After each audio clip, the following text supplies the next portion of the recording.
Are you a highly sensitive person? Are you aware of the subtleties and moods of other people around you? Do you get deeply affected by things that what people say and what people do that other people would just let go right over their heads? Is your nervous system always on high alert? Do you avoid conflict and fear that you don't want to hurt people? Are you an empath? Are you, then you are a sensitive person like myself. And I'm going to talk about highly sensitive people, what it's like for them, what it's like for me being a highly sensitive person. And is it a good thing? Is it a bad thing? What can we do about that? And how it affects our interactions with other people, and how it wears and tears on our own mental health. And I'm going to do that right now. Hi, my name is Sandra Wyllie. This is my mental health channel, where I talk about my own personal struggles, having borderline personality disorder, complex post-traumatic stress disorder, anxiety and depression. I talk about narcissism and my abusive narcissistic mother. I talk about schizophrenia, and I wrote a childhood memoir, Life with My Schizophrenic Father, which also includes my autistic son in it, who also has traumatic brain injury from meningitis. I've written books about my unethical psychologists who I've had sexual relationships with and took the licensing board. But I also come on as a patient advocate, so you won't feel all alone in your struggles with your own mental health. I am not a licensed therapist. I do not hold a degree in psychology, so I cannot diagnose you or give you a professional opinion. All I ask in turn of you is your kindness and respect in the comments. Now let's talk about highly sensitive people. I'm going to talk about my own personal experience because I'm a very highly sensitive people. Highly sensitive people usually want to avoid conflict. They're usually empaths. They're people pleasers. They do a lot of fawning. That fawning, remember that fight, flight, or fawn? I've talked about that in other videos. Constantly people pleasing. Don't want to cause conflict. Are very intuitive about other people. Pick up on least bit of subtleties, like a shift in a gesture, or a face, a shift in expression on their face that someone else, like all these things in someone who is not as sensitive, would go over their head.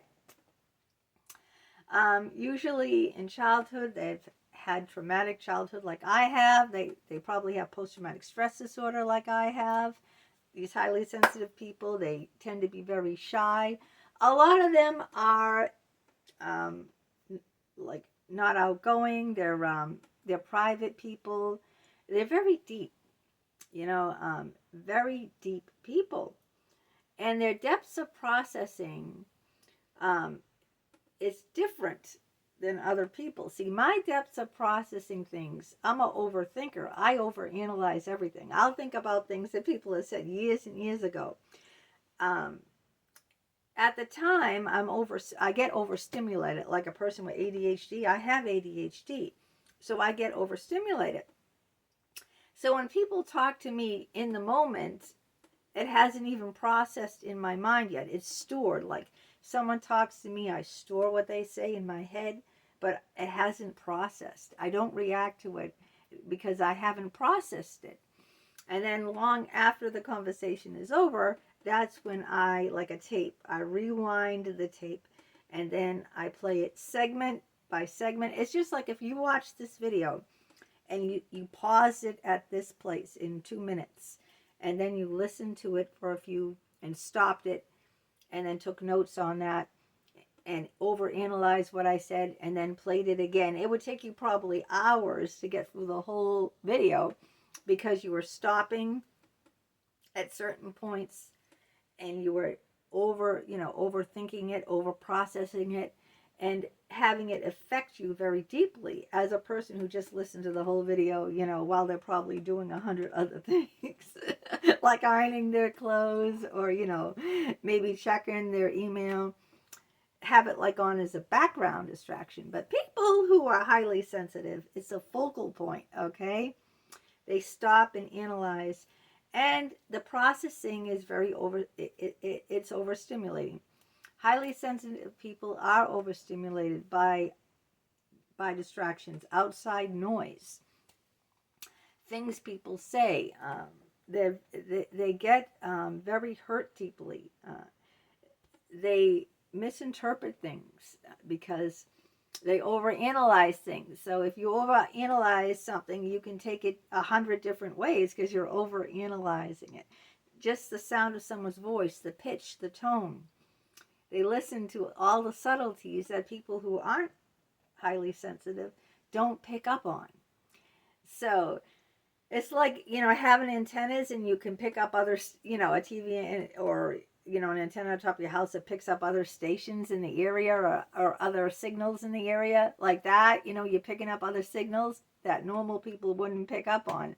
That's what us highly sensitive people do. We have our emotional responsiveness. We are like so deeply, caring and empathic to people that when people are suffering, or even if people are just having a bad day, it affects us. If we see someone sad, then we become sad. If we see someone hurt, then we ourselves are hurt because we're so sensitive to other people's feelings that we take that on as if it's happening to us. That's how empaths do. This is what highly sensitive people do. So you take on other people's pain, and so it's the burden of our own pain and suffering, and then the burden of those around us, their pain and suffering. So it feels so overstimulating sometimes that we just need to be alone and get away from it all because it's just too much. Now, not all highly sensitive people are introverts. You can be an extrovert and still be a highly sensitive person. I don't want you to think that highly sensitive people are just introverts. That's not true. You can be outgoing, bubbly, and like the attention of a lot of people, but you can still be highly sensitive to them and pick up on these subtleties. You can be sensitive to stimuli. Like I'm very sensitive to certain noises. Do you have that problem with certain noises that get under your skin? Like people chewing gum? That really bothers me a lot. Men whistling. When I go to the laundromat to do my laundry and a guy walks by whistling, it's like, ugh, I cringe, the cringy feeling I get like the creepies. You ever get the creepies like, ugh, ugh, ugh, like that? Like I gotta get away. I gotta get out of here. I gotta get out of here. It's bothering me. Someone else wouldn't care. They're like, oh, so what? The guy's whistling. He's not whistling at me. He's just, whistling like that. Like people do from boredom or whatever, just to, make the day go by. But yeah, a lot of stimuli. Like I can't watch certain movies because I get deeply affected. Do you ever do that? I never watch horror movies because I would have nightmares. I wouldn't be able to sleep for weeks, and it would just like really affect me gravely. Also, very sad movies. When something sad comes on the TV, my son goes in and he brings me the whole box of tissues from the bathroom. He goes, here you go, Mom. I know you're going to cry any minute. Other people could just say, oh, it's just a movie, Why do you gotta have to be so sensitive? You're bawling like, I'll never forget, Breakfast at Tiffany's with the cat. I think she was trying to get rid of her cat or something, and she just let the cat out, just abandoned the cat. I just remember the scene with the cat, that she was letting she had to move from her apartment or something, and she couldn't take the cat with her. I don't even know if that's correct because I was pregnant and I'm probably on a lot of hormones from the pregnancy, were flaring from my pregnancy. But I just remember when she let that cat out of the car and said, "Go on, cat, get going." I was bawling. I mean, like bawling, crying. Like my eyes were, all puffy and red. My nose was dripping. My sinuses were plugged up. Like, oh God, the cat! Why are you leaving the poor cat? I was going off the rocker. That's how highly sensitive I was. It was a friggin' movie. This isn't even a true story movie. This is just a movie. But that's how I get at sad parts of movies. Also, a highly sensitive person, as a highly sensitive person, I avoid conflict. That I let people walk all over me and I become a doormat. Not to make waves, don't make waves, So a perfect example of this is my best friend Holly at the time said it was a day off from school and there was snow at the park and there's this big hill, okay, at the park near where I live. And she said, well, I'll take you and your son Austin and I'll take Michael and we'll all go sledding. So I told Austin, hey, you want to go sledding with Michael? Because they were good friends too. Her son and my son were best friends too. And I said, yeah, I can't wait. So Holly said, I'll be down there, around 1 o'clock. I said, awesome, great, we can't wait. And she has a very big van that could fit all the sleds and the boys in and her other son Weston. And it was a very cold day and I had no car. My husband took the car to work, so I was waiting and she called me up. She said, oh, I'm running a little late. I'll be there in a half an hour. Okay. Austin said, when are we going, Mom? I said, well, she's running a little late. She'll be here at 1:30 instead of 1. Good enough. So then 1:30 went by and it's 2 o'clock. Austin comes out. Mommy, you said we're going to go sledding with Holly and Michael and Weston. Yeah. Jesus. She said 1. She first said 1, then she changed it to 1:30. Now it's 2 o'clock and she's still not here. Ring, ring, ring. Hi, Holly. It's 2 o'clock. Oh, I'm running a little late. I see. You think I'll be there right away, okay? I'm on my way now. It takes her I don't know, maybe a half an hour, 40 minutes, I don't know, to get here. So 2 o'clock goes by, 2:30 goes by. Austin comes out. Mommy, are we going to go sledding? I said, yes. She said she's going to be here any minute. She already left. 3 o'clock! This time my son comes out of the room and he's bawling. Mommy, you promised we were going to go sledding. I said, oh, God, what am I going to do? Now, it's after 3 o'clock. She said she was going to come at 1. She changed that to 1:30. 1:30 came. I didn't hear from her. She didn't call me. 2 o'clock comes. I call her. She said she's on her way. It's after 3 o'clock. It doesn't take an hour to get to me. I said, okay, all right, Austin, calm down. We'll go sledding. So I got his coats and boots and mittens and hats, and I got it on me. I had to drag the sleds and walk over a half an hour it took to walk from the park. And the freezing cold, it was like 32 degrees. And we got to the park around 3:30, and I just went sledding with him. And then guess who called?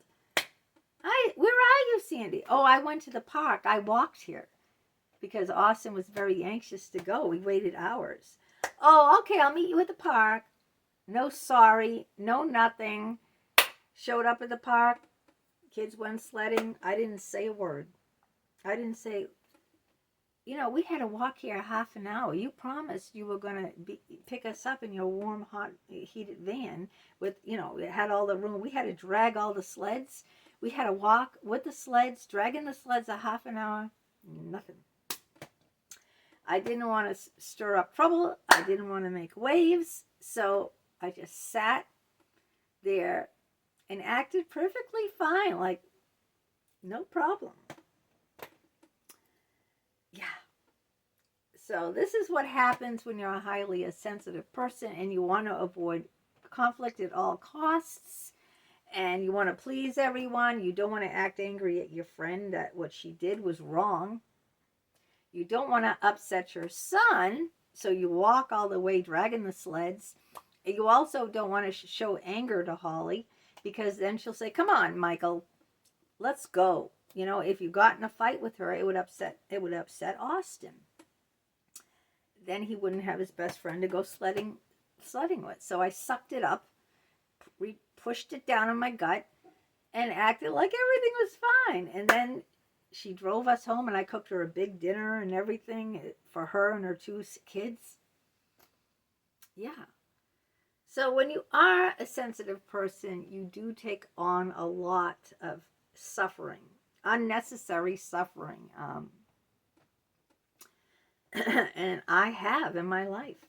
Let me know how you feel about it. If you're a sensitive person, highly sensitive person, your experiences. Maybe I'll ask you in a post and you can answer me there, or you can answer me on this video. If you're interested in any of my books, the links to those are down below in the description. If you're interested in helping support my channel, you can always sober me up by buying me a cup of coffee. The link to that is down below in the description as well. If you are new to my channel, welcome, welcome. Please hit that subscribe button in the lower right-hand corner. That way you'll be notified each and every time a new video of mine comes out. Give it a thumbs up, like it, share it with your friends, your family, on your social media platforms. You've got nothing to lose. It's 100% free. If you'd like to email me, you can. My email address is down below. It's Leanne, LEEANN827 @hotmail.com. So I'd love to hear from you, and I will email you back.